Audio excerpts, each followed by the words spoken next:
Have you ever known a Christian woman? There's something that feels off. She quotes scripture, she leads the Bible study, she may even pray with you. But here's the worst of all, she may be the pastor's wife or in church leadership. And something just doesn't feel right.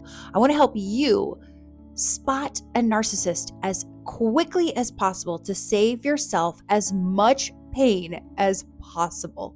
So stay tuned in this video because we're going to talk about the 7 signs. If you have ever felt confused, shame, guilt, or even just less about yourself after having a conversation with one of these people, then you need to see this video. And here's the craziest part of all. They call themselves Christians. Just because someone calls themselves a Christian does not mean they are walking in the Spirit. Hi ladies, Nina here. Welcome to my channel. If you are a Christian woman, you are 30, 40, 50, maybe even 60, and you are looking for a community of like-minded believers who want to walk boldly in their faith, who want to grow deeper with God, then you have hit the right channel. So today we're diving in the 7 truths behind a narcissistic Christian woman. Stay till the end because I am going to give you some tips on how to deal with it. Diving right in, we're just going to go for it. Number 1 sign is be wary. When you go anywhere or do anything as a woman and you meet another woman who wants to be instant BFFs, who instantly starts flattering you, who instantly starts saying how amazing you are, who instantly just does nice things for you, you need to be aware. I'm not saying there's not nice people in this world, but I'm just saying be careful of the love bombing. Love bombing is when they come on strong. The compliments come pouring in. They're just the flattery, and it does feel good. It feels good at first. You're like, oh, the person really likes me. Later, it turns into more, and it's a little bit more sinister than we know. Romans 16:18 says, by smooth talk and flattery, they deceive the minds of naive people. So ladies, we're not going to be naive anymore. I have learned my lesson. I have been burned a few times now by narcissists. And I will tell you, if anyone wants to be my instant BFF, I tell them, I'm like, look, it takes you 12 months to earn my friendship. We have to go out. We have to do things. I have to see the fruit of your life. I have to see how you live your life in all areas before I consider you my actual friend. Love takes time. Friendship takes time. Trust takes time. Manipulation doesn't. Manipulation wants to move quick. They want to snag you in, hook you in as fast as possible. Warning sign number 2 is fakeness, phoniness. So you have got to be super careful. I mean, these people are skilled. They've been doing this their whole life. For some odd reason, when they were a child or whatever, they had to learn how to operate in this way in order to receive love. They use the right words. They are fake. They are phony. So in one setting, they're one way, and in another, they're another way. I've recently had this happen where behind closed doors or on a private phone call, this person was one way, and then I would go to church and this person was completely fake. One minute they're saying that person's awful, horrible, and the next minute they're friends. That is a huge red flag. Mathew 15:8 says, these people honor me with their lips, but their hearts are far from me. They say they are a believer. They say they are a Christian. They say they believe in God, but we have to look at the fruit of their life. Or are we seeing the work of the enemy? Now let's talk about what happens when things don't go their way. Warning sign number 3 is they will throw you under the bus in a second's notice. They don't even have to think about it. They have no guilt. They have no remorse because as a narcissist, their main concern is their supply, their image, and how they look. They don't care who they destroy in the process. When there's any kind of conflict, any kind of question, any type of anything at all, the blame will shift to you as quickly as possible. They will protect their image at all costs, even if it means sacrificing you and the friendship. A humble heart will own up to their mistake. A prideful heart needs a scapegoat. So I want to tell you a story when this happened to me. I was friends with a woman a few years back during COVID. We had become friends, then incorporated two other friends into our little community of friendship. After a period of time, I was hanging out at their apartment. We were just chatting. And one of the friends, one of the that was in our group, was away for a few days. I don't remember how many, but enough. And we were in this apartment. Sorry, we were in this apartment, and I heard this incredibly crazy noise coming from this bedroom, like this wailing. And I'm like, what is that noise? It's her cat. This girl's cat was in this bedroom for days and days. I'm like, oh my gosh, this is animal cruelty. I'm not even a cat lover. Oh my gosh, that is cruel to that cat. So I call the girl up. I go, you guys, this is crazy. They're like, yeah, it's crazy. We agree. This is terrible. I call her on the phone. I say very kindly, I'm like, Emma, you got to get home. Your cat is in misery. It needs help. It needs attention. There are these other two people here. They are with me on the phone right now. You are on speaker, and we are all in agreement that this is animal cruelty. She never came home. These people, they agreed with me. However, the following day, they both threw me under the bus and said they didn't want to make that call. However, they were on the call and they said, yes, call. They were willing to throw me under the bus, make me look bad, and sacrifice our friendship. All for what? One of the best things you can do to a narcissist to get them back is to let them go. You just release them, you let them go. You don't give any reaction whatsoever. You got to stay stone cold. No reactions, because they love reactions. That is how they get their supply. Let's talk about what it looks like when they give with strings attached. Red flag number 4 is they seem to be a giving person. They will drop off meals. They volunteer at church. They will help set up. They will help tear down until you realize it is transactional and it is conditional. Because in return, they expect you to do, say, and behave the way they think you should. And the minute you criticize them or disagree with them, again, they will throw you under the bus in a second without even thinking about it. 2 Corinthians 9:7. Each of you should give what you have decided in your heart to give, not reluctantly or under compulsion.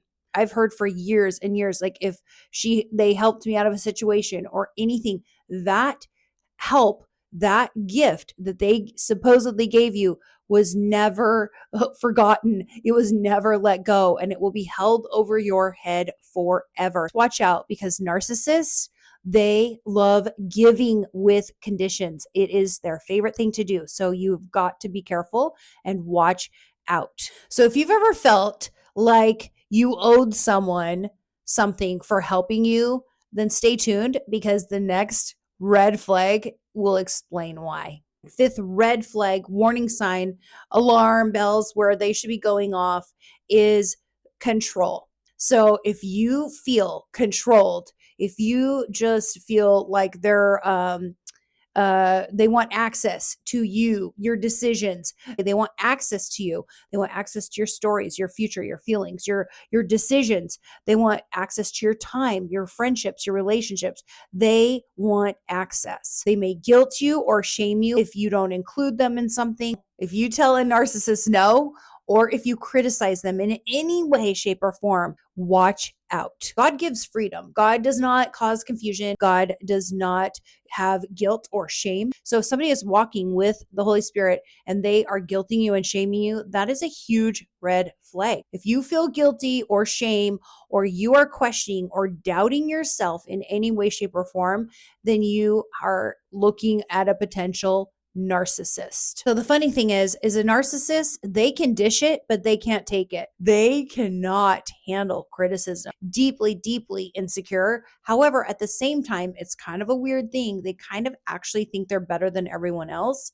It's a really weird combination. Let me know in the comment section below. Does any of these sound familiar? Have you ever dealt with one of these people before? And stay tuned, because the next red flag is when you start to pull away, when you start getting, when you start catching on to their game and what's actually happening and who they actually are, This is what happens next.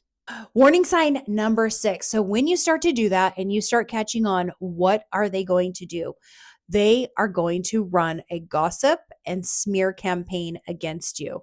Narcissists, they are usually 5 to 10 steps ahead of you. And so they got a head start already on this game, okay? But suddenly you will start noticing other people will be distant from you. You're going to start noticing people pulling away from you. Like where last week they were hugging you, saying hi, high five, smiling. This week they're like more distant. Why? Why is that? Because the narcissist got to them. Her whole point is to smear you, make you look bad. Not only that, if you think about it, what happens is you're starting to doubt yourself. You're like doubting, is something wrong with me? Why are people not interacting with me? Why are people acting like I have the plague? It's because the narcissist Christian woman got to them first. Number one sign is questioning yourself. If you find yourself questioning who you are as a person, like if you're good or bad, then that is your sign you are probably dealing with a narcissist. They love alienating people. Just remember Proverbs 16:28, a perverse person stirs up conflict and a gossip separates close friends. They want you separate. They want you alienated because they are getting their supply. Look out for the busy bee. Look out for the narcissist. Let me know if you've encountered one. Reminder number 1. Sisters in Christ should be building up, edifying, and protecting one another. We should never be slandering and hurting and saying negative things about one another behind each other's back. If we have something to say that's negative, of a critique or a concern, we should take it to that person. The next red flag could be one of the most damaging, and really people rarely ever see it until it's too late. They conceal their true selves, and in order to make you look crazy, because their goal is to make you look like the one who's out of control. They want you to look hormonal. They want you to look unstable. That is their goal. They will be charming to everyone. Here's the tip. Just know, if you sense yourself in the middle of any kind of conflict and you speak up and people, it starts, I don't know how to describe it, you start feeling like, oh, nobody took me serious, or they're really siding with her. I'm going to tell you why. It's because they have been ahead of you, way far ahead of you. They have been crafting their image for years and they know what they're doing. So all these people, okay, so you've had this experience. You've had this really crazy experience where they've gossiped and backstabbed and made you feel guilty and shame, and they've done all the things. But they know none of these people have ever seen it. They've never seen it. They've never shown that side to those people. So now when you say it, maybe you're new to the church, maybe you're new to the group of friends, maybe whatever, you look crazy. Now you look unstable. Now you look crazy. So if you feel yourself looking this way, feeling this way, or in a situation like this, now you know you are up against a narcissistic Christian woman. 2 Corinthians 11:14 says, Satan himself masquerades as an angel of light. So we have got to be extremely careful. We've all heard the wolf in sheep's clothing, like it's a real thing. It wouldn't be in 2 Corinthians if God wasn't trying to warn us. This is true. So if someone looks too good to be true, acts too good to be true, is too good to be true, then it probably is too good to be true. This person is playing a role. They have a mask on, and you will feel left confused. You're going to feel isolated, and then you're going to feel spiritually attacked. Let's talk how to respond with wisdom and protection. So if this hit home for you today, you just know you are not imagining this. This is a real thing This happens to people all the time. I will say there's an epidemic of narcissism running rampant in our world today and probably in the church. It's everywhere. You go to church and you really, really hope and you really, really believe that maybe it won't happen, but it does. And so I just want to warn you, I just want to prepare you so that when it does, you do not look like an idiot. Because guess what? I've done it. I'll do it for you. I'll be the idiot. I have already done it. So, anyway, you're not too sensitive, you're not crazy, and you're not alone. We're here for you. I am here for you. If you are dealing with a narcissist at church, let me know, or anywhere else. I will pray for you. So, what do you do? So, number one, go slow in relationships. If somebody wants to be your instant best friend, BFFs, nope. Just let them know. Or just say to yourself, nope, not going to do it. You just slowly build that friendship over time and you will find out if they are who they say they are. So do not rush into friendships. Do not tell them anything about your husband. Do not tell them anything about your children. Do not tell people personal information until you know they are your friend. Watch this video over and over again until you know the signs by heart so you can look for the warning signs. Pray. You got to pray. You got to pray. If you are in a relationship with Jesus, then you have got to pray and you have got to ask him to reveal these people to you and just open your eyes and reveal it as soon as possible. Set boundaries.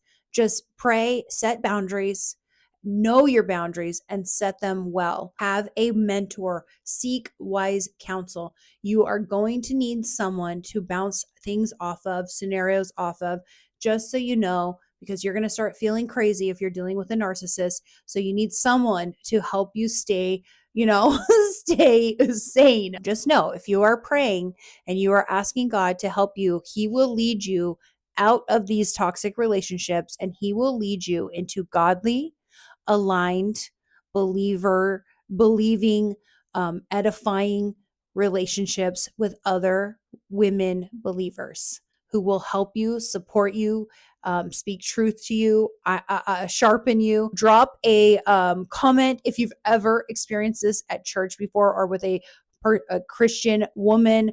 I would love to say just say that's me in the comment section below. I would like to know. And if this blessed you today, if this video blessed you today, or you know someone who may be experiencing this and you want to share this video, definitely share this video. I would appreciate it. And definitely subscribe to this channel so you can be part of our community. And until next time, I wish you the very best. I'll see you in my next video. Have a great day. Bye.